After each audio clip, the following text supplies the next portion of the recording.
Parfait. Bon, sommaire de la présentation aujourd'hui. Qui suis-je? Intégration de l'IA générative en cybersécurité, les bénéfices, les défis, les stratégies. Les futures orientations de l'IA générative en cybersécurité pour 2024, puis les orientations et évolutions technologiques, mais ensuite l'impact en tant qu'offensif que défensif. Bon. Oui, j'ai un peu plus que 25 ans d'expérience. J'ai commencé mon premier pentest en 1985. Puis comme Camille parlait de StockNext, j'avais fait le reverse engineering d'un des 4 Zero Day. Parce que c'était vraiment spécial. Il y avait 4 Zero Day dans StockNext. Ça fait que ça m'a rappelé que j'étais vieux. Justement, en 2010, j'ai joint Trend Micro. Puis l'IA, c'est venu en 2017. J'étais assigné à un groupe de recherche à Austin, au Texas, mais moi, je travaille à Montréal. Et puis, il y avait des data scientists dans l'équipe, des gens de machine learning, parce qu'on fait du machine learning depuis 2003 pour des anti-spam, puis toutes les bidules qu'on fait. Puis, il y avait des groupes de gars de sécurité dans l'équipe. Puis là, c'est là qu'il a fallu que je parle leur langage. La communication, un peu comme les gens de TI puis les gens d'OT, qui est différent, bien, les gens d'AI et les gens de cybersécurité, on n'avait pas le même langage. Fait que là, en 2018, je me suis dit, je m'en vais suivre un cours de machine learning. Je me suis inscrit dans une université américaine. Ça m'a ouvert les yeux. Là, je pouvais parler le même langage que ces gens-là. Puis même quand je voyais un problème, je pouvais dire « Ah, ça, c'est un bag of words. Ça, c'est du supervise que je pourrais... » J'avais plus besoin d'eux autres. Non, c'est une blague. Là, on a commencé à faire des projets de recherche. En 2019, on a fait la soumission du brevet en 2021. On a commencé à travailler en 2019. Ça peut vous montrer le timeline. Puis on a reçu notre brevet en cybersécurité et IA il y a 2 semaines. C'est long. Envoyer ça au USPO, là, le Patent Office, ça peut être long. Donc, 2018 à 2024, j'ai fait plusieurs projets d'IA, puis de ML, puis de NLP, offensifs et défensifs. Puis, je ne suis pas un data scientist. Je suis juste un enthousiaste de l'IA. OK? Puis, je ne suis pas un avocat non plus parce qu'on va passer à un petit côté parce qu'il faut regarder toujours le côté légal. Et il y a beaucoup de cadres légaux qui vont apparaître au niveau de l'IA. On va en parler. Donc, quelques concepts à connaître avant de commencer votre projet. OK, de IA générative. OK, ça, c'est les keywords que vous devez connaître avant de parler à votre équipe d'IA. OK? Comme gestionnaire de produits, je devais connaître toutes ces choses-là. Donc, je suis allé faire des cours à OpenAI, des cours chez Google. Google, ils ont plein de cours gratuits, OK, en IA, mais les autres vendeurs aussi, AWS et autres. Alors, je vous conseille d'aller en faire.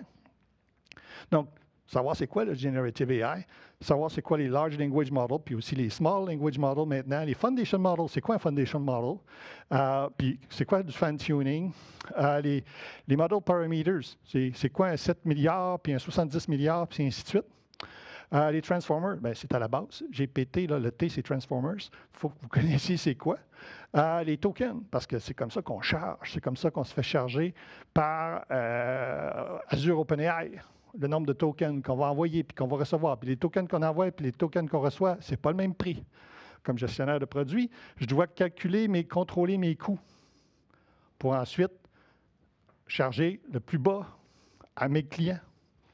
Donc, c'est important, là, les tokens, les embeddings, les model training, et ainsi de suite. L'inférence, c'est quoi l'inférence? Les températures. Hein? C'est la créativité, ça. On va mettre la créativité. En cybersécurité, on tient ça proche de 0. C'est entre 0 et 1. On ne veut pas trop que l'IA générative soit créative. Parce que nos clients sont assez frileux.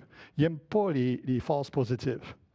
Puis false positive, en IA, on appelle ça des hallucinations. C'est quoi des hallucinations? OK, on va voir ça un peu. Puis comment baisser les hallucinations? On a le RAG, OK, c'est une technique qu'on utilise. Les vecteurs database et knowledge graph, il faut que tu connaisses ça parce que tu vas devoir faire des choix. Lequel est la meilleure pour le use case? Les model bias, le fairness, oui. Le fairness, c'est des adresses IP qu'on deal, c'est des URL, puis ces choses-là. C'est moins un problème que dans certains domaines où ça peut avoir l'IA pourrait sortir des choses racistes ou des choses de ce genre-là. On a moins ce problème-là avec le côté cybersécurité. Le machine learning, le deep learning, tu dois savoir c'est quoi, le NLP, Edge AI, parce que ça s'en vient, donc tu dois savoir ça. Adversarial AI, tu dois avoir une petite base là-dedans. Le prompt injection, bien important. Puis le model poisoning, ça, on va voir ces petites choses-là. Les GPU, les NPU qui s'en viennent. Donc, bref, il faut tout connaître ces petites choses-là avant de commencer. Les bénéfices de l'IA générative en cybersécurité, OK, c'est augmenter la productivité des spécialistes en cybersécurité. OK? Donc, abaisser le niveau de connaissance. OK? Les plateformes de cybersécurité ont énormément de fonctionnalités. Ce n'est pas l'antivirus de votre grand-père. OK? On a des EDR, des XDR, des SIM. OK? Oui, c'est plus compliqué que ça. Donc, il faut abaisser ce niveau de connaissance-là requise. Fait que ça, c'est une des choses que l'IA générative peut aider. On peut rendre ça plus simple à utiliser. C'est ça qu'on fait avec une interface naturelle. Donc, la personne pose la question ou donne sa commande, puis ça le fait. Au lieu de chercher 18 menus, c'est où? Comment je déploie l'agent EDR pour un container? C'est où? C'est-tu l'agent EDR normal ou c'est pour un autre? Donc, puis des fois, les gens de marketing peuvent être créatifs. Ils vont appeler ça Cloud One, Vision One, tout avec des One chez Trend Micro. Donc, ça peut être difficile à se retrouver. On a plusieurs One, ce qui ne fait pas de sens, mais en tout cas, c'est du marketing, je ne connais pas ça. Ouvrir. C'est-tu enregistré, ça? Oui. Je blague, ils savent que je dis ça. Ouvrir une nouvelle interface en langage naturel. Donc, on avait le bon vieux web. Puis les vieux de mon âge, nous autres, c'était le command line. OK? Maintenant, c'est revenu au command line, mais sauf que tu envoies ça en langage naturel. On rend les tâches plus faciles, puis on baisse les coûts opérationnels, bien entendu. Faire des recommandations, ça, on est en train de faire ça. Donc, on donne des recommandations. On s'est aperçu qu'il y avait des clients, c'était des gens de TI, ce n'est pas des gens de cybersécurité. Donc, eux, le problème, c'est qu'ils reçoivent une alerte, genre credential dumping. Puis là, ils nous appellent et ils disent c'est-tu sérieux, ça, là? Qu'est-ce que je fais?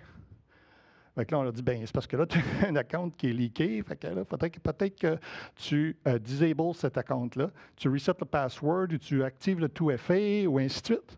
Parce que tu as un credential dumping dessus. Donc, là, on commence à donner des recommandations aux clients. Parce que la prochaine question qu'ils nous posent dans le chat, qu'ils posaient quand j'analysais pendant le preview, c'était qu'est-ce que je fais à cette heure? Donc, on avait la première commande qui est « Explique-moi l'alerte ». Donc, on leur explique l'alerte. Des fois, ils disaient même « Explique-moi l'alerte pour un manager ». Parce que lui, il doit aller, le gars du SOC doit aller l'expliquer à son boss. Il y a aussi écrire une lettre pour celui qui est en charge de l'asset. Donc, écris-moi un email en français décrivant l'alerte de haut niveau, puis dis-leur qu'on va les appeler bientôt. Ça génère tous les emails, il peut faire copier-coller dans Outlook, envoyer. Donc, ça génère, ou l'envoyer directement dans le Case Management System. À ce moment-là, ça va vite. Donc, ça gagne en productivité. Automatiser les tâches, ça, c'est ce qui s'en vient avec le multi-agent. Vous allez voir, il va y avoir de plus en plus d'automatisation, mais l'IA générative va devoir gagner en... J'ai juste le mot anglais en tête, accuracy. Donc, on va devoir être beaucoup plus précis. OK? Il y a beaucoup d'erreurs. Donc, on va devoir garder quand même l'humain pendant un bout. L'humain va devoir valider. On suggère telle action et c'est l'humain qui dit oui, qui approuve. On a un peu ça dans le SOAR, où ce qu'on a des SOAR, des playbooks dans lesquels ça demande une autorisation. Ensuite, augmentation des détections, ça c'est une autre affaire, mais on parle de Generative AI, donc de Large Language Model, donc c'est bon avec du texte. OK? Donc, ça, si c'est un PE executable, c'est moins bon. Si c'est un PowerShell script ou une macro dans Office ou même un email de fraude, on peut aller détecter l'intention dans le email parce que ça comprend le texte. Donc là, ça nous ouvre les portes vers le social engineering, détecter le social engineering, puis détecter les fraudes. Quelques exemples de scénarios, OK? On les a presque tous essayés. Générer des rapports sur mesure, OK? Plus besoin d'avoir un générateur de rapports. La personne a dit qu'est-ce qu'elle veut, on y sort les données, puis elle dit « Sors-moi ça dans un CSV, sors-moi ça dans un PowerPoint ».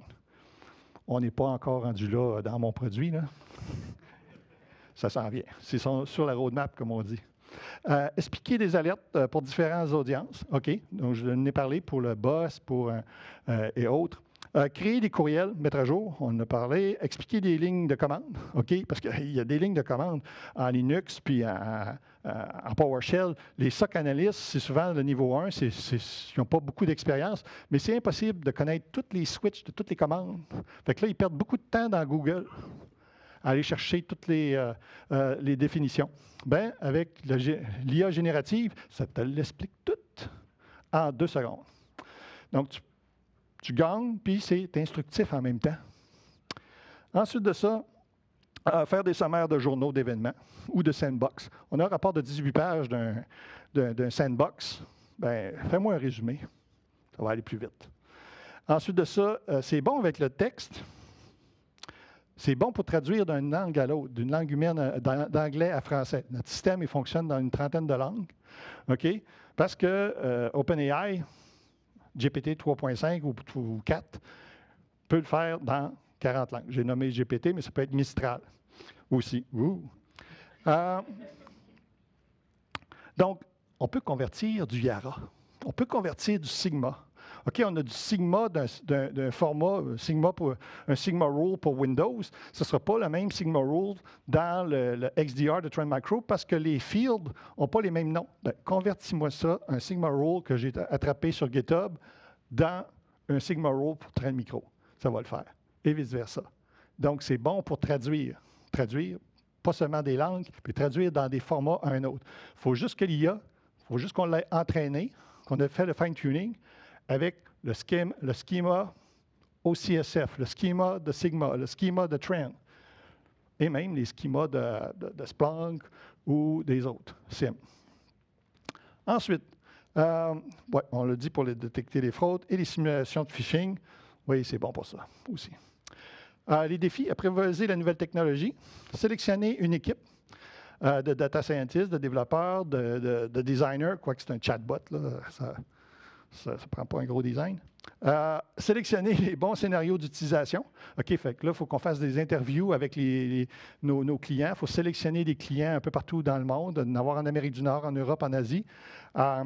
Puis faire les interviews, faire des sondages. Puis là, sélectionner les use cases pour le MVP. Le MVP, c'est le Minimal Viable Product. OK, là, on lance ça. La date, c'est 3 juillet. Ça, c'est la date que j'avais l'année passée. On me dit, il faut que tu livres pour le 3 juillet. Vous allez voir, c'est quoi la séquence, là?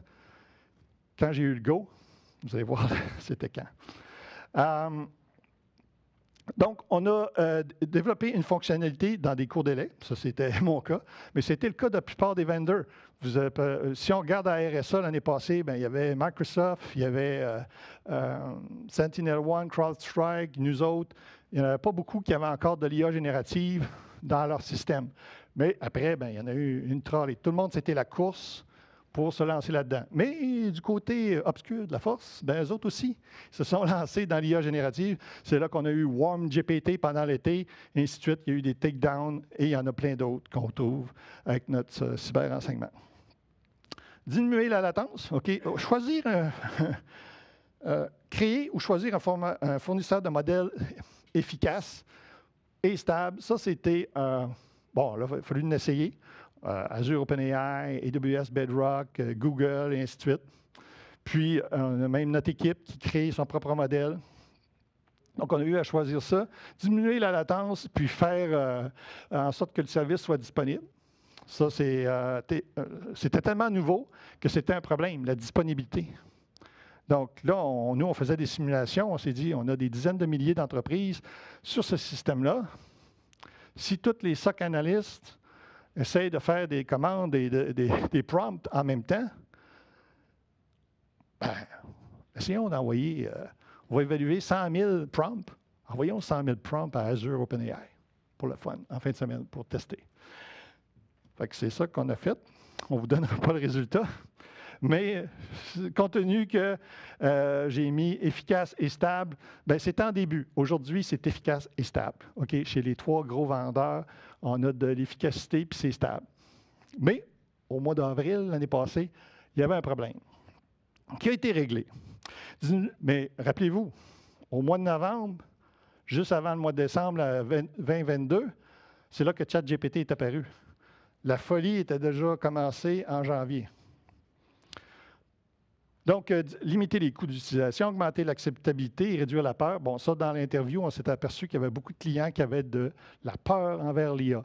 OK, on voyait déjà les breaches en Corée du Sud, puis à d'autres endroits. Donc, il fallait vraiment rassurer les clients. Comment on va faire une IA qui est acceptable pour nos clients? Donc, ça, c'est là qu'on a décidé de faire du Responsible AI, par exemple, et de mettre en place plein de mesures de sécurité qu'on va parler. Être conforme aux cadres légaux, et ainsi de suite, on va passer là-dessus. Limiter les hallucinations. Stratégie, confidentialité était le premier critère. Adoption d'une politique. Deuxième, sécurité dès le départ. Donc, on a toujours le Secure by Design chez Trend. On fait des systèmes de sécurité, donc il faut mettre ça. Supporter le multilinguisme dès le départ. Les clients allemands, ils veulent faire des prompts en allemand. Ils ne veulent pas faire des prompts en anglais. On a eu des demandes des Japonais, bien entendu. Il faut que ce soit en japonais. Et ainsi de suite. Donc, il fallait que notre bot soit multilingue. Ironiquement, dans les zones francophones, on n'a pas eu beaucoup de demandes. Mais notre bot parle français. Il peut accepter en français et répondre en français. C'est là que d'avoir le product manager francophone, ça aide. Je peux choisir les langues. Puis là, j'ai dit oui, French is important. Évitez d'être prisonnier d'un seul fournisseur. OK, donc, développez votre propre technologie. Faites en sorte qu'elle soit portable. Ça, c'est une des choses. Créez la création d'un composant réutilisable. Parce que là, on crée un bot ou des services d'IA générative. Ben, on a un gros portfolio d'une vingtaine ou une trentaine de produits chez Trend. Si je le développe, il faut qu'il soit accessible non seulement à ma plateforme, mais à toutes les autres, à l'IPS, à l'anti-spam et ainsi de suite. Donc, tout de suite développé en tant que composant pour qu'il soit réutilisable. Puis utiliser le prompt engineering, des fois le fine-tuning, puis des fois le RAG, OK? Puis on a décidé de ne pas développer de foundation model. Parce qu'au mois d'avril, l'année passée, ça coûtait entre 200 000 puis 2 millions. Puis rappelez-vous, au mois de juillet, on avait déjà Llama 2, après ça, on a eu Mistral, tout ça. On s'est aperçu que ça restait up-to-date à peu près 3 mois. Donc, si on fait un foundation model, au coût de 2 millions de dollars, ça se peut que dans 3 mois, il soit désuet. Donc, on a décidé de prendre les autres techniques. Donc, tu dois décider si tu vas être un producteur, un fine-tuner ou un consommateur. Donc, nous, on a décidé qu'on allait être un fine-tuner puis un consommateur. On utilise un modèle d'un autre, puis des fois, on le fine-tune, d'autres modèles, puis on utilise du RAG, par exemple, pour le online help. Le online help, les gens, ils ne lisent pas les manuels d'instruction. Hein? On dit tout ça en TI. Mais c'est vrai. Souvent, ils appellent, ils ouvrent un billet de support, puis c'était dans le online help. Donc, j'ai pris le online help, on l'a mis dans du RAG, indexé, puis maintenant, tu peux poser tes questions, puis basé sur la base de connaissances de l'online help, le chat, il te répond avec l'information, puis les séquences, comment déployer Trend Micro sous un container. Il va tout te sortir la séquence. Donc, c'est là que le RAG est important. Par contre, dans certains use cases, comme pour convertir le langage humain dans un search query, bien ça, c'est plus du fine-tuning. C'est plus du prompt prompt engineering qu'on a utilisé. La crainte de l'IA. Tout de suite, ça, on a eu ça. OK, on a eu la breach chez Samsung. Après ça, là, on a eu l'Italie qui a décidé on doit faire un ban de ChatGPT. Bon, maintenant, ils s'entendent avec ChatGPT, avec OpenAI, puis c'est plus banni en Italie. Mais nous, ça nous a fait penser, il a fallu qu'on deal avec ça parce qu'on est déployé partout. On a un serveur en Europe pour notre produit, puis à part l'adresse IP, je ne sais pas si le client est italien ou français, là. Donc, il a fallu mettre en place. Donc, c'est là qu'on a mis, bon, par défaut, il va être désactivé en Europe, puis il va falloir que la personne aille l'activer, puis qu'elle dise sur le disclaimer, oui, j'accepte toutes les conditions de Trend Micro, enable. On a ici, en bleu, un client qui nous a dit, je ne veux pas que ChatGPT voit mes données. Je veux savoir qui l'utilise et même pouvoir prévenir les fuites de données. Bien, ça nous a donné l'idée. Parfait. On a du DLP. Fait qu'on va prendre ça avec notre Zero Trust. Puis si quelqu'un va sur ChatGPT ou 400 autres types d'IA, puis qui essaye de copier des données PII, donc ou financières, ou un API key, on le bloque. Puis on a relissé ça en même temps que notre produit d'IA générative. Bon, il y a un autre motivateur. Il y a quelqu'un dans mon équipe qui a fait ça.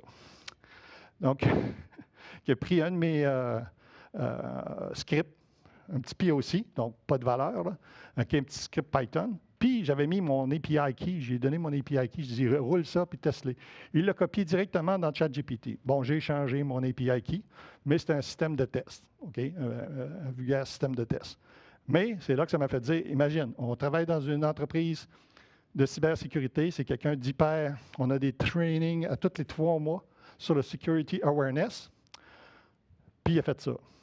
Bon, OK, c'est un data scientist, mais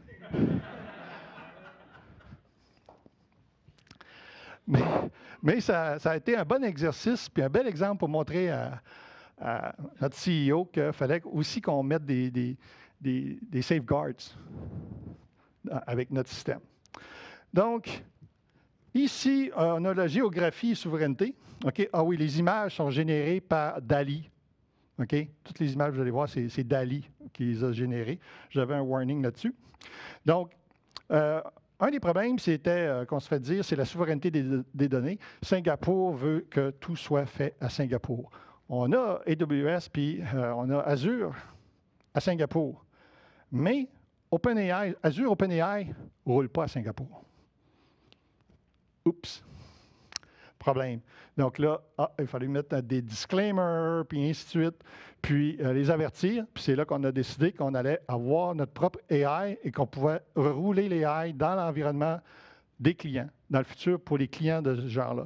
Ceux qui ont probablement des air gaps. On a un client dans la génération d'électricité en Europe qui a un réseau air gap parce qu'ils ne veulent pas que quelqu'un puisse rentrer dans la centrale nucléaire. What could go wrong? Et donc, on va faire les systèmes, nos modèles vont pouvoir être déployés localement. La vie privée, j'ai dit que c'était numéro 1. Donc, on envoie ça chez Azure, OpenAI, mais on a pris dans le contrat aucune persistance, puis aucune révision humaine. Mais malgré tout, on fait ce qu'il appelle de la pseudonymisation. On dit anonymisation avec les clients, parce que c'est plus facile à dire. Mais l'avocat m'a bien dit, David, c'est de la pseudonymisation. Bref, on enlève les users David G, puis on remplace par user A. Puis quand ça revient d'OpenAI, on remplace user A par David G. C'est ça que ça fait. Donc, on n'envoie pas les données des clients à l'extérieur. On s'entend qu'on parle de données DDR, Network DR, et ainsi de suite. Donc, il n'y a pas, à part les adresses IP puis des adresses email, il n'y a pas grand-chose de données qu'on remplace. On fait l'adoption. Bon, il a fallu faire l'adoption de la politique d'IA responsable. Vous pouvez aller voir Responsible AI Institute, ils sont bons là-dedans pour vous accompagner. implanter des filtres éthiques et de sécurité. OK? Donc, si on dit qui a démarré la guerre en Ukraine, ben, notre AI va dire ben, on ne peut pas te répondre à ta question parce que ce n'est pas une question de cybersécurité. Si on dit peux-tu me développer un script Python pour faire un exploit pour tel CVE, ben, on va bloquer pour dire ben non, parce que ça pourrait être malicieux. Fait qu'on ne peut pas le faire. Bon, on peut, mais on ne peut pas. Non, on ne le fera pas. Ben, je te vois, lui il aimerait ça faire ça. On le connaît. Hein? Donc, on a les journaux d'utilisation en tout temps. Donc, tu peux tout le temps voir, ça c'est quelque chose qu'il faut toujours avoir, les journaux d'utilisation de l'IA. Le boss du SOC, il devrait pouvoir voir qu'est-ce que les SOC analystes ont demandé à l'IA. Créer des avertissements, des disclaimers, ça, c'est une bataille avec, c'est pas le product manager qui fait ça.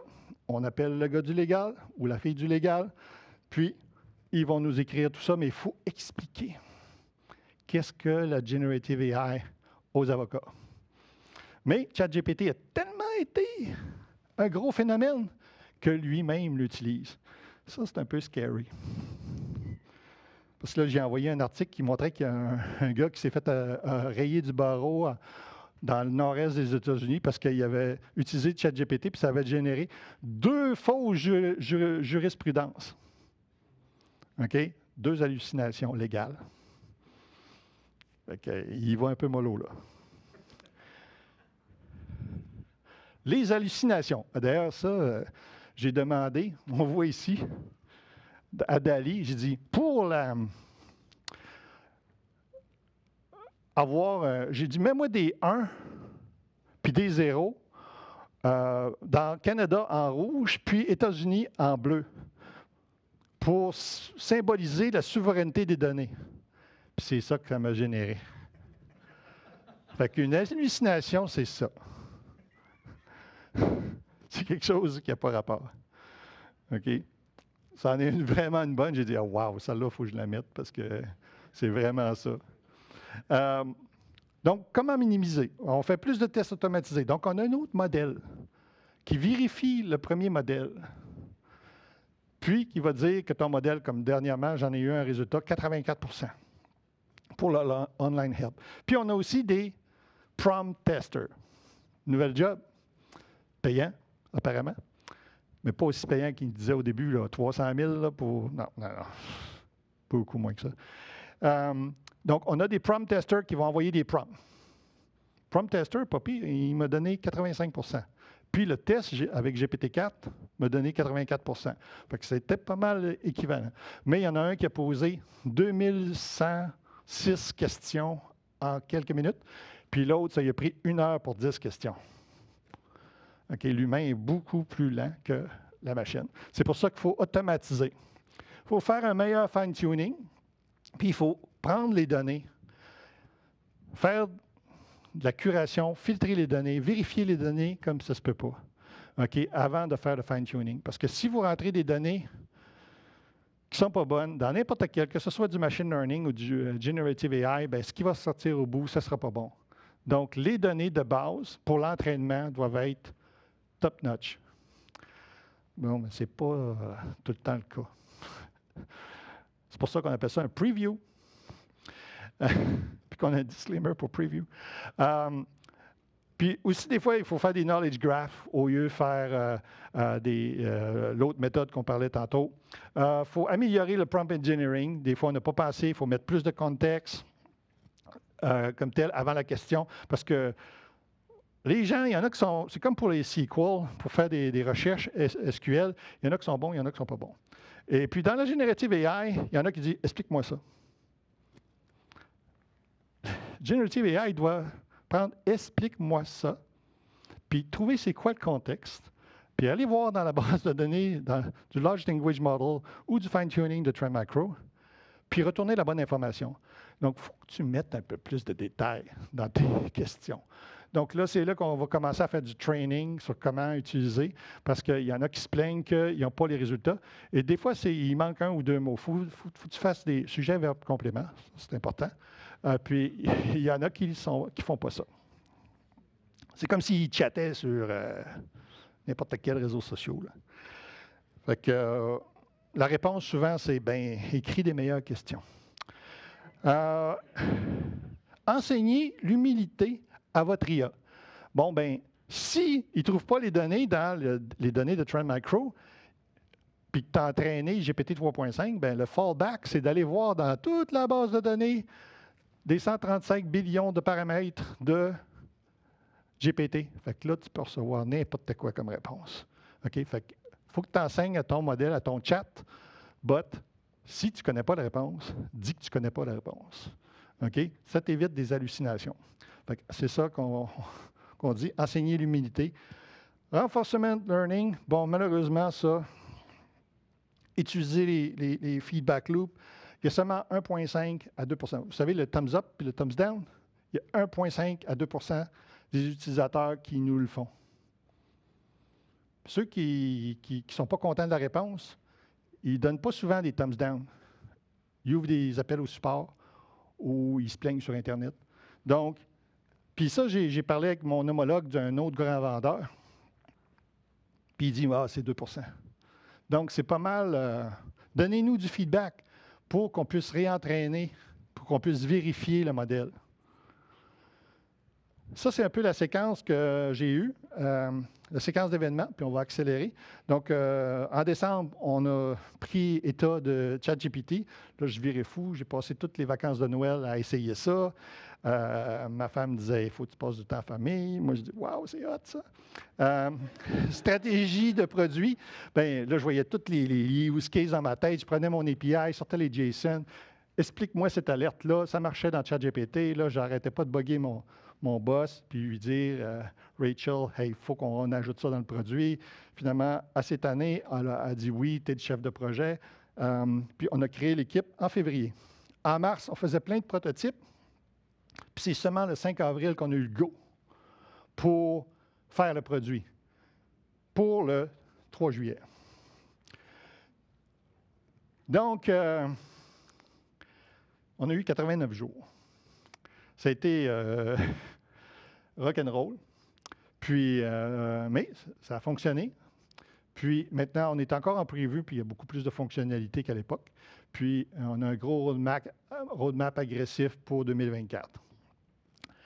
L'IA générative, bon, ce n'est pas la réponse à tout. Il y a des use cases, là. Le monde dit, oui, ça fonctionne, je l'ai testé. Oui, mais ça prend 55 secondes, puis ça coûte 2 piastres. Puis je pourrais te remplacer ça par une requête SQL en 2 millisecondes, puis ça coûte 0,05 cents pour le faire. Donc, c'est pas si ça le fait que c'est bon. Donc, moi, comme Product Manager, je dois regarder le coût, puis regarder les performances. Des fois, un bon vieux regex ou du machine learning traditionnel, ça fait mieux le job. Comme il y en a qui disent, on va prendre IA générative pour faire de la corrélation. Corrélation, ça ne marche pas bien. Autre défi, le drifting, et ainsi de suite, les limites de contexte, parce que tu peux envoyer un certain nombre de données à certains modèles, et à certains autres modèles, tu peux envoyer plus. Disponibilité des GPU. Ça, au printemps puis à l'été, 2023, on appelait tous les gros vendors. Ah, on n'a pas de GPU. Toi, tu essaies d'entraîner ton modèle, mais il n'y a pas de GPU disponible. Finalement, il y a un des grands vendors qui nous a dit, oui, on en a des GPU pour vous autres. L'évolution rapide de cette technologie, puis les cadres légaux. On va passer vite. Les futures orientations de l'IA générative. Donc, orientation du quasi-monopole de GPT. On est passé à une explosion de modèles ouverts comme Llama 2, Mistral et autres. La génération de texte, puis on est passé aux images puis aux vidéos. Les modèles très coûteux à entraîner à des modèles beaucoup plus cheap, comme Mistral, 7 millions. OK, optimiser ça, ça prend juste un peu de GPU, puis quelques heures, et on est capable. On peut même le faire sur Google Cloud avec le modèle gratuit. On peut réussir à faire du fine-tuning avec le service gratuit. Donc, c'est rendu assez petit. Et ça peut rouler localement. Si on prend des Phi 2, d'ailleurs, je peux rouler Mistral sur mon vieux laptop 16 GB, puis générer 100 mots seconde. Avec du Phi 2 à 2,7 milliards, je peux le rouler dans 6 GB de RAM. Fait que là, on est à la course à rendre les modèles, plus dans le cloud, à rendre les modèles locaux. On a aussi une course au GPU. parce que NVIDIA avait le gros bout du bâton, mais Intel et AMD ont décidé d'aller là-dedans. Donc, toujours plus petit et performant.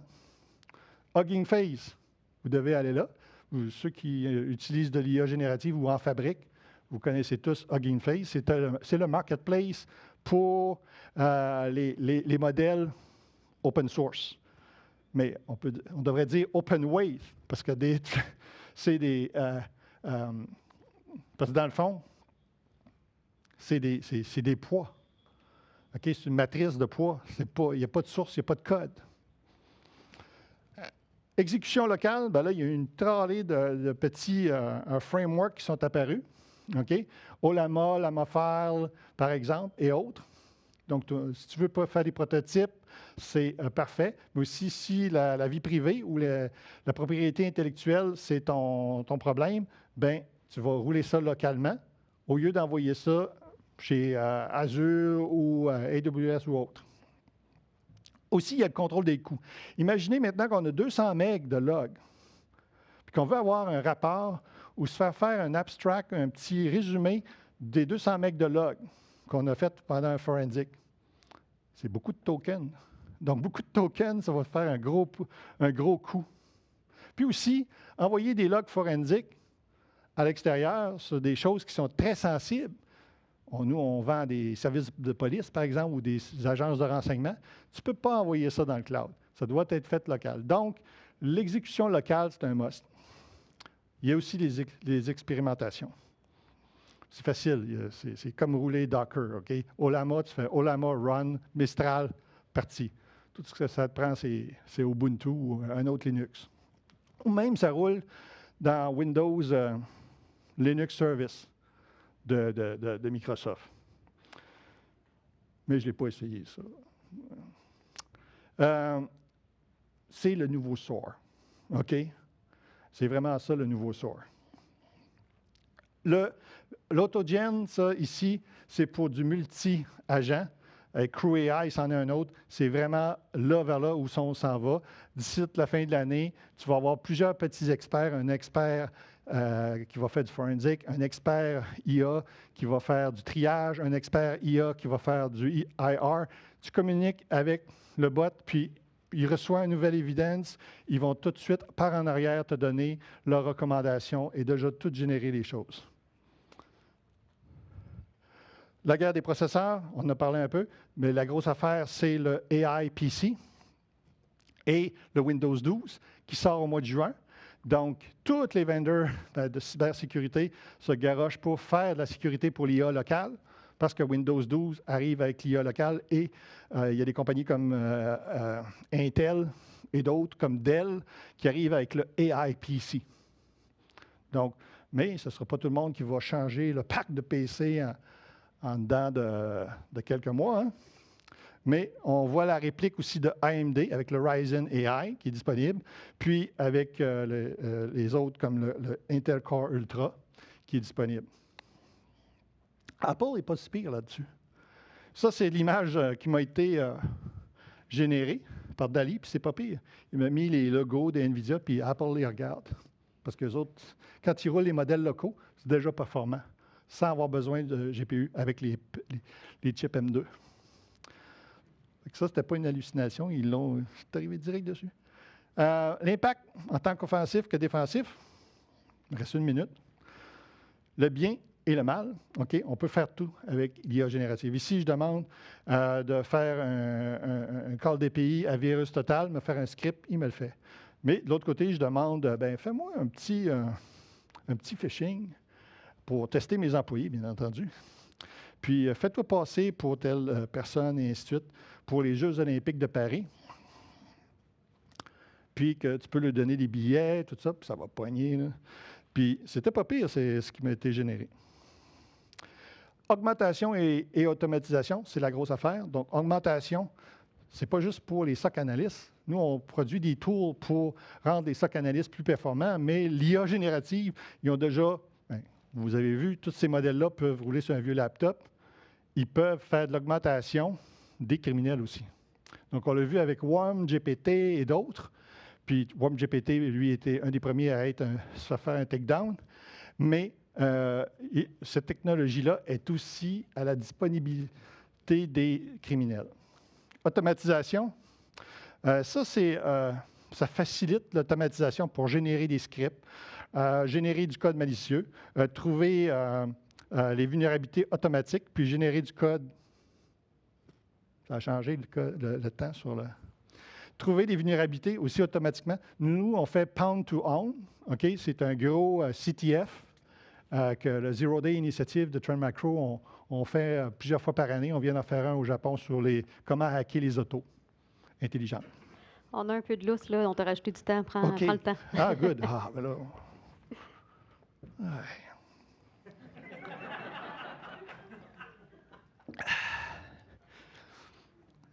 J'avais demandé de l'eau vegan. Trouver des vulnérabilités automatiques, bien, il y en a un qui l'a fait. Il a utilisé ChatGPT pendant notre pound to own. Fait qu'on l'a remarqué.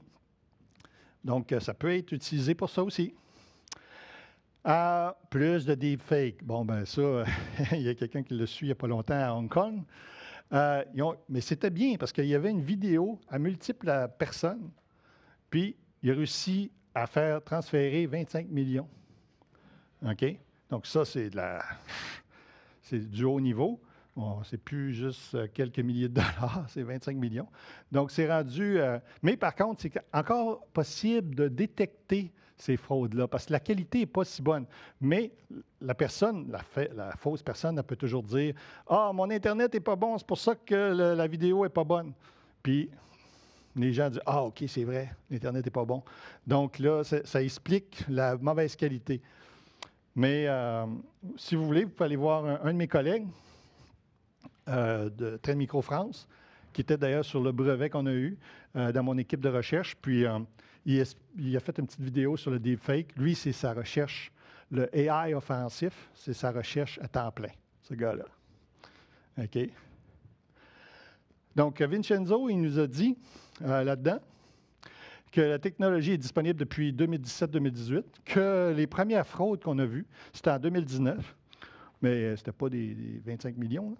Puis aujourd'hui, les outils sont disponibles, mais la qualité est basse. 2024, on a une vague de deepfake, de porn deepfake, c'est pour ça qu'avec des célébrités, mais aussi on en a des un peu plus dégueulasses, là, avec des mineurs. Puis on sait que ça peut faire chez les mineurs, des suicides et ainsi de suite. Donc, ça, on prend ça sérieusement. Dans le futur, encore plus de facilité parce qu'il va y avoir une meilleure qualité. Les images générées puis les voix générées vont être encore meilleures. Pour les voix générées, par contre, c'est là que la recherche est bonne. On peut détecter les fausses voix. Donc, si on avait fait une analyse biométrique de la voix au préalable, donc on pourrait faire ça pour les CFO puis les exécutifs, on enregistre leur voix biométriquement, puis s'ils veulent transférer 25 millions over the weekend, ben ça arrive, tu sais, c'est un nouveau yacht. Ça. Puis, quoique 25 millions, c'est bas. Ben oui, c'est pas pire pour un yacht. Mais je m'imaginais déjà le bateau, j'étais un ex de la marine, fait que c'était... je sais c'est quoi les yachts. Donc, il faut vraiment que on peut détecter à ce niveau-là. Il faut changer les processus, mais avec la voix, c'est là qu'on peut trouver la personne. C'est plus facile avec la voix. Détecter le texte, oubliez ça. Détecter si ça a été généré ou pas par un Large Language Model, les taux de détection sont faibles. Puis les taux de false positifs sont très élevés. Donc, si vous utilisez ça pour dire « Ah, ça, mon étudiant a plagié, ça a été généré par ChatGPT », il y a des grosses chances que l'outil se trompe, puis que vous donnez 0 à un enfant qui n'a pas utilisé ChatGPT. Donc, ça, pour le texte, détection du texte généré, l'état de la recherche actuelle, ce n'est pas très bon. OK? Je vais vous donner un site. Vous allez voir au-dessus de 200 papers de recherche juste sur le deepfake, de texte, de son puis de vidéo. C'est un super site. Okay, si vous faites de l'insomnie, c'est la place. Quoi faire? Plus de sensibilisation. Nous, on va ajouter dans notre security awareness, du AI awareness à nos employés. On ajoute cet élément-là à partir de Q2. Parce qu'il faut qu'on leur montre c'est quoi les dangers avec cette technologie-là. Puis d'ailleurs, dans nos tests de phishing, on va le faire, puis il va y avoir du deepfake aussi. Donc, la barre est haute, OK? Sauf pour les data scientists. Mais la barre est haute. On est une firme de cybersécurité, donc à tous les 3 mois, comme je disais, ils nous testent, puis ils nous testent d'aplomb. Puis ça m'est déjà arrivé de ne pas avoir 10 sur 10. Fait qu'ils sont bons. J'ai quand même longtemps, une grosse expérience là-dedans. Fait que les gars, ou les filles de l'équipe notre propre équipe de TI, d'IT Security, ils essayent de nous faire avoir des échecs, puis ils se battent contre des personnes qui sont à la recherche, des reverse engineers de malware, puis ainsi de suite. OK, ils ont peut-être plus de facilité avec les ventes, là, puis le marketing, mais avec le côté malware research, ils ont de la misère. Mais des fois, ils nous réussissent à nous avoir sur une shot. Ouais. Donc, générer des faux sites. D'ailleurs, j'ai des collègues de Sophos qui avaient fait une belle présentation à DEF CON où, avec 2 modèles, ils généraient des faux sites transactionnels pour vendre des fausses babioles. Puis tu rentrais ton numéro de carte de crédit, puis et bingo, tu ne reçois jamais le bidule. Puis tu te fais frauder ta carte de crédit. On appelle ça Facebook Marketplace. Peupler ces sites puis les coder. OK? Tu peux utiliser l'IA générative. Il y a même des outils légaux, OK, qui ont été faits en 2023, comme genre Designer GPT, Screenshot to Code GPT. Tu envoies un screenshot d'un site, juste une photo, screenshot, puis il te le code, une copie. Donc, c'est plus notre bon vieux Social Engineering Toolkit, là, OK, qu'on a dans nos outils de pentest. Fait que ça ajoute un peu de couleur. Fait qu'on a code sur ton Scrape GPT, parce que là, il faut que tu le peuples, ce faux site-là. Il faut que tu t'en vas chercher les vraies données d'un site, d'un vrai site, avec Scrape GPT. Facile de compiler puis de filtrer vos informations aussi. Donc, si on fait de l'OSINT sur la target, sur l'humain, on va chercher toute l'information. Puis ça arrive, c'est des données non structurées. Le Generative AI est parfait pour prendre tout ce texte-là, non structuré, puis te le mettre dans une belle structure. Donc, tu lui dis, prends-moi ce JSON-là, ou ce texte-là, qui m'arrive de mon OSINT, puis sors-moi ça dans ce format-là, et puis il va te le faire. Donc, ça facilite la tâche pour les attaquants. Plus de désinformation politique avec l'IA, ça c'est la grosse affaire cette année. OK, donc création d'images publicitaires politiques avec des fausses images, du texte puis de l'enregistrement. OK, il n'y a pas un parti politique qui va faire ça, voyons. Ou un pays étranger. Création de faux sites, plus rapide qu'avant, on l'a vu avec des outils. Encore plus facile de créer des trolls politiques. Avant, tu avais besoin d'une armée de gens. OK, d'ailleurs, l'attaque contre le Canada qui arrivait de l'Arabie saoudite, ils se faisaient passer pour des Québécois, mais ils ne parlaient pas le français. C'était assez facile, c'était assez amateur. Mais au moins, là, avec l'IA générative, ils pourraient avoir des bots qui parlent français. Avec 30 secondes, on peut. Donc, tu peux recevoir un appel pour les appels de thermopompe là, le soir. Puis, finalement, c'est juste pour capturer ta voix. Ils te font parler 30 secondes, puis là, ils ont ta voix. Là, ils peuvent l'utiliser pour faire une autre fraude avec ta voix, appeler à une banque pour te dire, bien là, je change mon adresse, puis je change tout, puis tu peux envoyer tout ça là. Puis ça peut être aussi envoyé à une banque qui n'est pas une banque là, au Québec. Là. Pour changer tes informations. On a eu le fake Biden robocall qui était fait, puis là, en plus, c'était fait par une compagnie, Pindrop, qui se spécialise pour la détection de deepfake. C'est assez spécial. Plus de facilité, allez voir ça, cette compagnie-là, là, c'est assez hot. Si vous voulez faire en sorte qu'il n'y a pas de 25 millions de dollars qui est transféré, ajoutez ça dans vos processus pour vos exécutifs. Ils prennent une empreinte digitale de leur voix, biométrique, puis à ce moment-là, ils peuvent détecter le deepfake. Fait que si tu fais un deepfake du CEO ou du CFO, ils sont capables de le détecter. Fait que, pas pire, c'est là que la recherche devrait aller. Plus de facilité pour frauder avec l'aide de l'IA, on l'a vu. Oui, je suis allé prendre en arrière. Exploiter l'IA locale. Donc ça, c'est un de mes petits projets. Des fois, j'aime ça faire mes petits projets de hacking. Donc, avec tous ces nouveaux processeurs-là locaux, je suis en train de me monter aussi avec notre EDR la détection de ces attaques-là. Donc, faire des modèles de détection pour des attaques sur l'IA locale. Donc, on peut, s'il y a des cartes RTX ou ces nouveaux processeurs-là qui sont locaux, bien, on pourrait faire, en théorie, un bot qui utilise l'intelligence artificielle, puis qui n'a plus besoin de command and control, ou presque.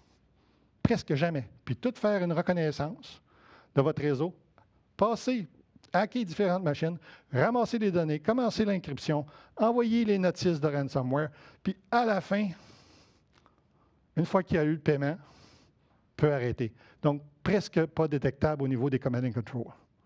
Donc ça, je prévois que ça va se faire dans pas longtemps, parce que si moi j'y pense, il y a quelqu'un qui doit y penser ailleurs. Défensive et orientation. Donc, détection du texte généré par l'IA, ça va être assez difficile. Mais détection des fraudes, ça va parce qu'on regarde l'intention. On voit le sens de l'urgence. On voit les gros événements comme les Olympiques et ainsi de suite.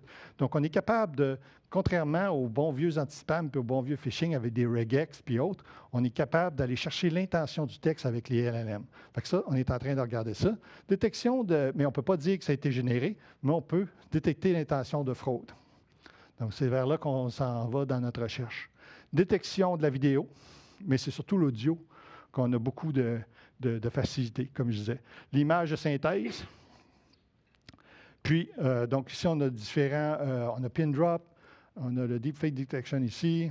Ah, ça, c'est là le paperswithcode.com, task deepfake detection. C'est là que tu as à peu près 200 papers là-dessus. Comme recherche, avec du code, puis avec les bases, puis ainsi de suite, les bases de connaissances. Vous pouvez reproduire des fois ce qu'ils mettent dans leur paper. Fait que c'est super hot. Je vous le recommande, si vous aimez bidouiller. La défensive, orientation, plusieurs nouvelles législations, et oui, puis des bonnes pratiques, on va en voir.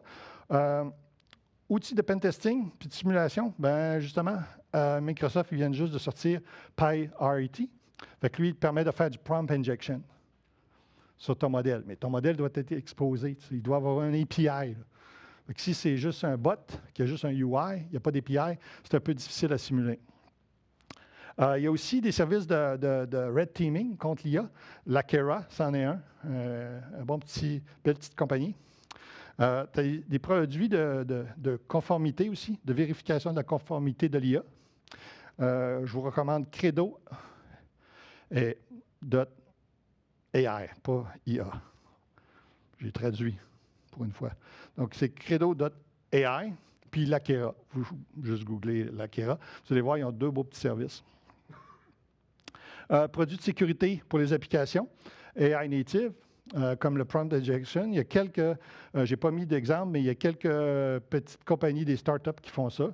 Ensuite de ça, on a détection de l'abus. Vous pouvez aller voir le OWASP Top 10 LLM, qui vous donne le top 10 des attaques sur les LLM. C'est déjà un bon checklist. C'est ça que j'ai donné, moi, à mes développeurs. Je dis, hey, on est-tu conforme à ça? On a-tu des protections contre les 10 types d'attaques-là?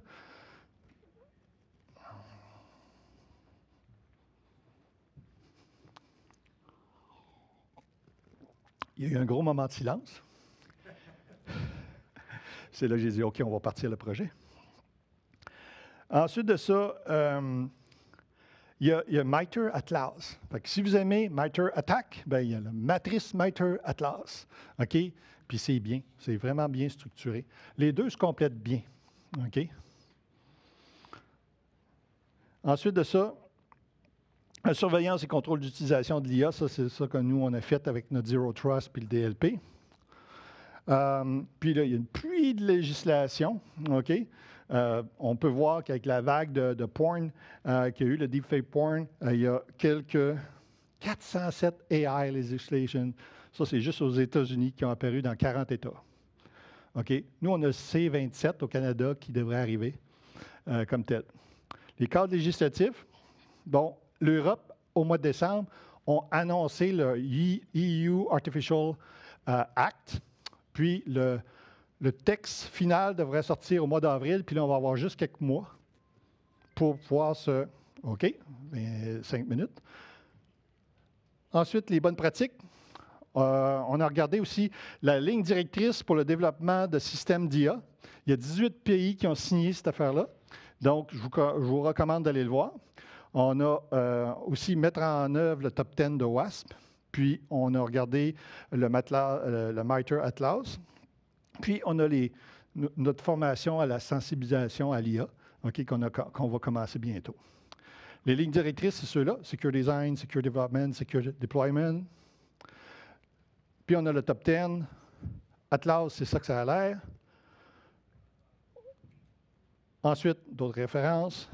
Et merci.